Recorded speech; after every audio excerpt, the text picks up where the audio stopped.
What's up, world? I'm Cameron McKinney, and this is Pop Culture Spotlight, a podcast about the career of actor Gary Oldman and the Marvel movie Eternals. First, let's talk about the career of legendary actor Gary Oldman. And there are two early performances that showcased how fearless and brilliant of an actor Oldman would become. First, Sid and Nancy, where he plays rock star turned addict Sid Vicious. It's a wild and raw performance.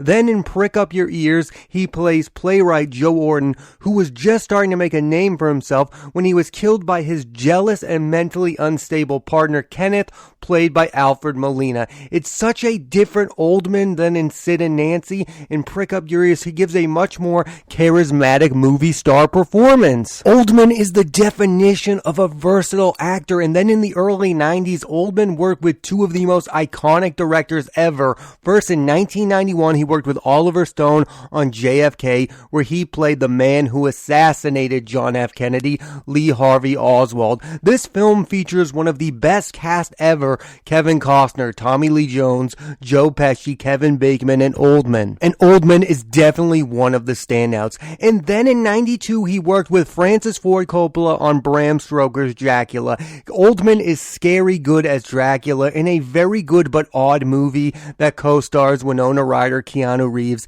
and Anthony Hopkins. There was a long stretch of Oldman's career where he was mostly playing villains in studio movies, beginning with The Professional with Natalie Portman and Jean Reno. In it, Oldman plays a corrupt DEA agent. It's a fun and over-the-top performance. He again plays the villain in The Fifth Element with Bruce Willis. Both The Professional and The Fifth Element were directed by Luc Besson. He was the big bad in Air Force One with Harrison Ford, and in Hannibal with Anthony Hopkins and Julianne Moore. I think Oldman understands that playing the villain is more interesting than playing the hero, and he got to play the villain in some really good movies. One of Oldman's more interesting films is The Contender with Joan Allen, Jeff Bridges, Sam Elliott, and Christian Slater. The film is a great look at where politics were in the early 2000s and where they were headed. I love this movie. It gives a great insight about to what real politics are like. Jeff Bridges is great in the movie. I think Gary Oldman is, of course, really good in the movie.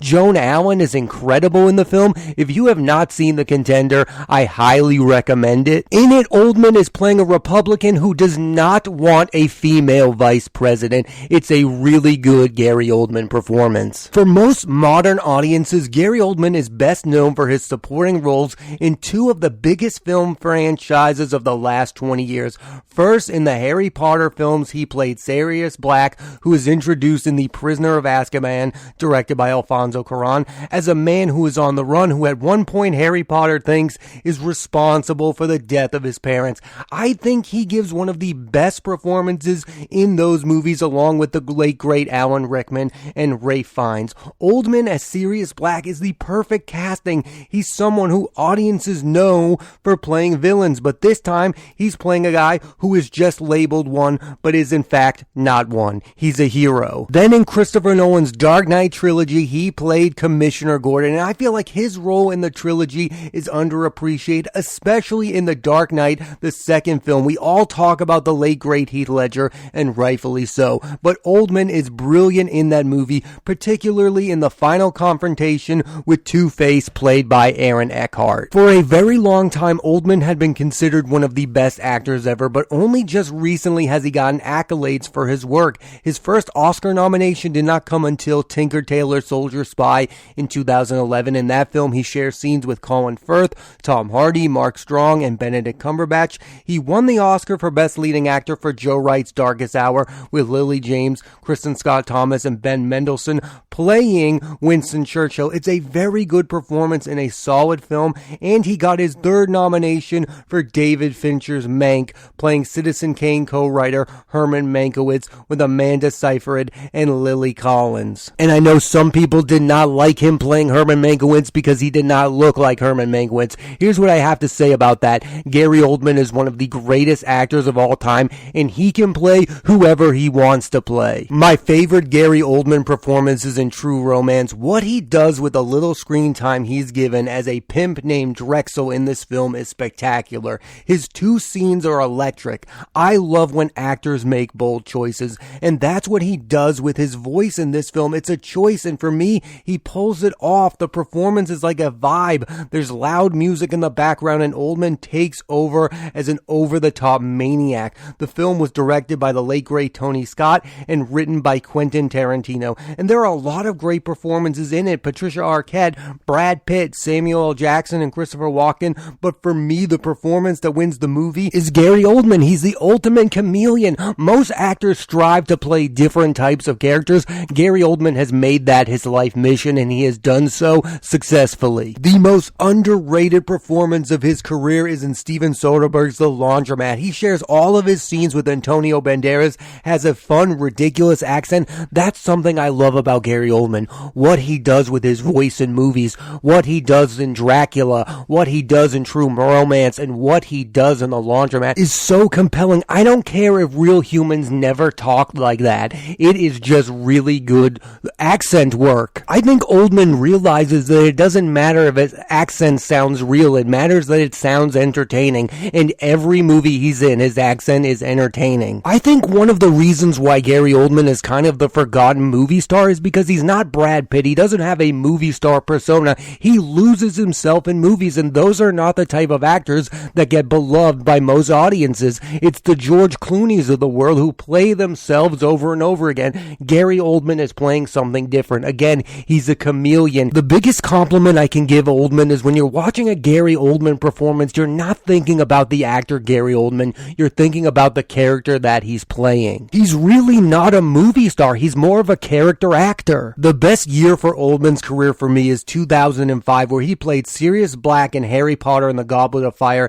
and Commissioner Gordon in Batman Begins in the same year. That's two of the top 10 highest grossing movies at the domestic box office in that year. And before he played those characters, he was an actor who was considered underrated. Oldman is someone who a lot of actors consider the greatest living actor, and not a lot of people have seen his best performances, Sid and Nancy and Prick Up Your Ears. Playing those two iconic fictional literary characters at the same time, Sirius Black and Commissioner Gordon, has made Gary Oldman a household name, and they're not his best performances, but they put him in front of a modern mainstream audience. Here's the list of Gary Oldman performances I highly recommend you watch. Sid and Nancy, Prick Up Your Ears, JFK, Bram Stoker's Dracula, True Romance, Leon the Professional, Air Force One, The Contender, Harry Potter and the Prisoner of Azkaban, The Dark Knight, Tinker Tailor Soldier Spy, Lawless, Darkest Hour, The Laundromat, Mank, and Crisis. Now let's switch gears and talk about the movie Eternals. Here's a quick synopsis. The Eternals are super powerful beings brought to Earth to fight off the planet-killing deviants. Now, after over 500 years after completing their mission, the group is brought back together and learn the dark truth about their quest. The film stars Gemma Chan, Richard Madden, Kuamail Nanjiani, Angelina Jolie, Barry Keoghan, Dawn Lee, Lauren Ridloff, Leah McHugh, Brian Tyree Henry, Selma Hayek, and Kit Harington. This was a Marvel movie, so I wanted to see this movie to begin with. I'm always interested to see these Marvel origin movies. Sometimes they can be a bit of a mixed bag, and then this movie got really bad reviews, and I wanted to see it even more because I wanted to know what people are so upset about. Before I get into what I really don't like about this movie, I want to talk about the good stuff. So here are the standout performances. They come from Kumail Nanjiani, whose character arc during his time on Earth has become a Bollywood star. These movies need comedic relief, and no one is better at that than Kumail, whose career since The Big Sick has been kind of interesting. He was in Stuber, Men in Black International, Doolittle, and The Lovebirds. Some of these movies are good, some not so much. Eternals could end up turning him into a mega movie star. I loved him in Silicon Valley and in Franklin and Bash. And during the press for Eternals, he kind of became the poster child for an actor who gets into shape for a superhero role. He was mocked. I mean, we saw him on Instagram. He looked really bigger than he was before. He got into shape to play a superhero, and he was kind of openly mocked by the public. So it kind of feels like maybe people are sick sick and tired of actors getting into shape to play superheroes? I mean, Chris Evans was lauded for getting into shape for playing Captain America. I don't understand what happened here with Kumail. Is it because he's a comedian who is getting into shape to play a superhero? I don't understand the anger there. Then you have Angelina Jolie, who had a strong 2021 with a leading performance in Those Who Wish Me Dead and in Eternals. The problem, both of these movies did not deserve her performances. In both, she's better than the actual movies themselves. In Eternals, she's kind of playing a hero who basically is going through PTSD. Jolie just knows how to act in blockbusters like Maleficent and Eternals, and that's a rare trait for actors. Sometimes they go in these blockbuster films and they give really boring performances. Angelina Jolie is equally interesting in a film like Eternals than she is in Those Who Wish Me Dead. And finally, Barry Keoghan gave two terrific supporting performances in The Green Knight as a scavenger, and in Eternals he plays Druig, a character whose power is mind control. He questions the mission of the Eternals and wants to help humanity deal with their conflicts. Kumail will next appear in the Disney Plus series Obi-Wan Kenobi with Ewan McGregor, Jolie in the movie Every Note We Take with Christoph Waltz, and Keoghan in The Batman with Robert Pattinson, and the latest film from writer-director Martin McDonagh with Colin Farrell and Brendan Gleeson. The director of Eternals is Chole Zhao, who is coming off winning 2 Oscars for Best Director and Best Picture for her last movie Nomadland, and I fully understand why an indie filmmaker would want to make a Marvel film. It's probably a huge paycheck, and you're guaranteed to make a film seen by most of the world. What I don't understand is why Marvel wants Zhao. Yes, she's a great filmmaker if you're making a certain kind of film. What Marvel is making is blockbusters, not great drama. I think Marvel needs to start focusing more on the action in these films. They become predictable, dull, and bland. Who they should get to direct a Marvel film includes Chad Stahelski, the director behind the John Wick movies, Michael Bay, who's made Armageddon and Transformers, and Roland Emmerich, who's made Independence Day and The Patriot. These people best know how to make blockbusters. It just feels with some of their recent director hires, Marvel is fighting who they are. They should not care about winning Oscars, critical acclaim, or whether or not Martin Scorsese takes them seriously. And clearly they do. Tom Holland and Robert Downey Jr. have defended them against Scorsese, saying Marvel movies are theme park rides, not cinema. What they should care about is making fun, exciting, entertaining films. Something Eternals, for the most part, is not. Marvel does not need great directors behind them. They need directors who are used to directing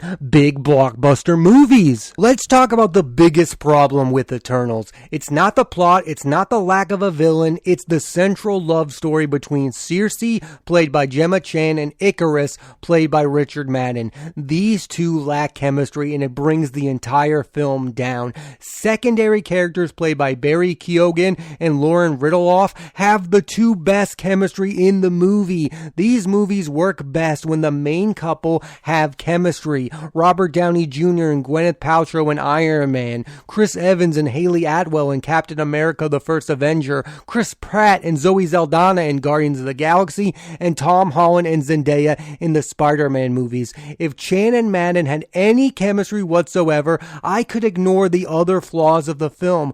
All these movies have issues, but you ignore them when the two main characters have chemistry. It fixes all your problems, and when you don't, it shines a light on all of them. Why WandaVision worked is because Elizabeth Olsen and Paul Bettany were able to get us all to care about the emotional relationship between a robot and a witch because of their great chemistry. It's been an interesting couple of years for Marvel. 2020, they had WandaVision and Falcon and the Winter Soldier. This year, they've had 4 films: Black Widow, Shang-Chi and the Legend of the Ten Rings, Eternals, and Spider-Man No Way Home, along with the shows Loki and Hawkeye. And some might say Marvel is more dominant than ever, with 4 of the top 10 highest grossing films of 2021 and 3 of them making the top 5, and they are making some of the most talked about television shows. I think Marvel continuing to be a powerhouse is going to come down to how they integrate the X-Men and the Fantastic Four. They need mainstream characters. The Eternals are not enough. They need these iconic characters to fire on all cylinders. On the other hand, they now have infinite possibilities to go where they can go. In Spider-Man, they can bring back past characters from different franchises. There are endless opportunities for them to be successful, but I don't think they can make that many movies like Eternals and continue to be successful. Like, if this movie Eternals that made over $400 million gets a sequel, I question how many people will care. In the long run, I wonder if Marvel will continue to be as dominant box office wise, or they will make more modest hits that make over $300 million instead of films that make $1 billion. Can a film without the super well-known characters, Spider-Man, Iron Man, Captain America, be a gigantic $1 billion hit? Eternals made $400 million, which is impressive during a pandemic, but are people interested in seeing them team up with other heroes in an event film? I don't think so. I don't know if Avengers Infinity War and Endgame can ever be duplicated, especially with lesser known characters. We all know the selling point of these movies is to build up to a massive team up event with all the heroes, and I think that film will probably involve Jonathan Majors as Kang the Conqueror. He's the new Thanos type figure. I want to get back to Eternals for a minute, because one of the reasons that Eternals is the worst reviewed Marvel film since Thor: The Dark World is because of one particular moment where one of the Eternals, Brian Tyree Henry, is responsible for a major historical event that actually happened. Let's just say this scene will leave you sick. It's in poor taste. No one wants these fictional characters actually dealing with real history. I think if this moment didn't exist, this movie would have gotten a lot better reviews, and I would have liked this movie a lot more. I mean, this moment is really one of the worst scenes in Marvel cinematic history, and I'll never understand why they thought it was a good idea. Let's talk about where Marvel is headed. Upcoming Marvel projects include Moon Knight with Oscar Isaac and Ethan Hawke. This is a much anticipated Disney Plus series. I know absolutely nothing about the character Moon Knight. What I do know is I want a show that stars Oscar Isaac and Ethan Hawke, so sign me up immediately. Movie-wise, they have Doctor Strange in the Multiverse of Madness. Yes, give me the Doctor Strange sequel. I am one of the biggest fans of the original Doctor Strange. Benedict Cumberbatch is fantastic as the character. He's my favorite Marvel actor currently. I want to see Chiwetel Ejiofor be the villain as Mordo finally, and you have Elizabeth Olsen as Scarlet Witch. Then you have Thor: Love and Thunder, the sequel to Thor Ragnarok. You're going to have Chris Hemsworth. You're going to have Christian Bale. Who doesn't want that movie? Wakanda Forever. There's some big question marks about that movie after the passing of the late great Chadwick Boseman. You have The Marvels, which is the sequel to Captain Marvel with Brie Larson. You have Guardians of the Galaxy Volume 3. Who doesn't love the Guardians of the Galaxy movies? And then you have Ant-Man and the Wasp: Quantumania. As for the future of Eternals, it does feel like they will be involved in a big way in the future of the MCU, especially Harry Styles, who shows up during the post-credits scene. Where I'm at with these Marvel movies is a case-by-case basis. I know there are some people that are so in the bag for these movies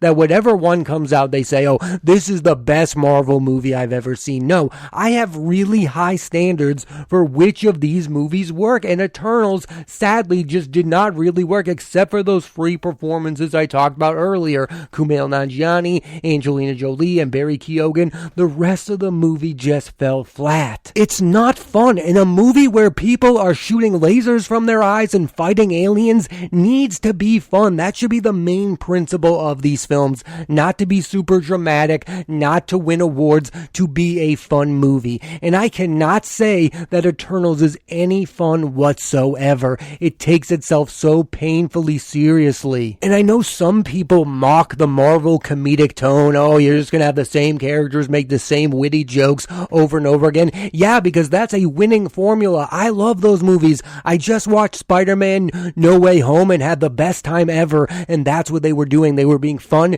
they were being witty, there was some drama mixed in, but it was a good time. That's what these movies need to be now, and that's what they need to be moving forward. They need to be a good time, and sadly, Eternals is just not a good time. People will use the cop-out that this movie didn't work because these characters are unknown, and to a certain extent, that is the truth. Nobody on Earth, really other than huge Marvel fans, knows who the Eternals are. But guess what? It was the same thing with Guardians of the Galaxy 3. When that movie came out, I had never heard of Peter Quill. I had never heard of the Guardians of the Galaxy. Now I'm one of the biggest fans of those films because of Chris Pratt, because because of Bradley Cooper as a talking raccoon, those movies are fun. Those movies are insane. They're a talking tree. They don't take themselves seriously. That's what Eternals needed to be, and it wasn't, and that's why for the most part Eternals just does not work as a Marvel film. Thanks for listening to this edition of Pop Culture Spotlight. I'm your host Cameron McKinney, and there'll be a new episode of the podcast every Thursday on Apple Podcasts and Spotify.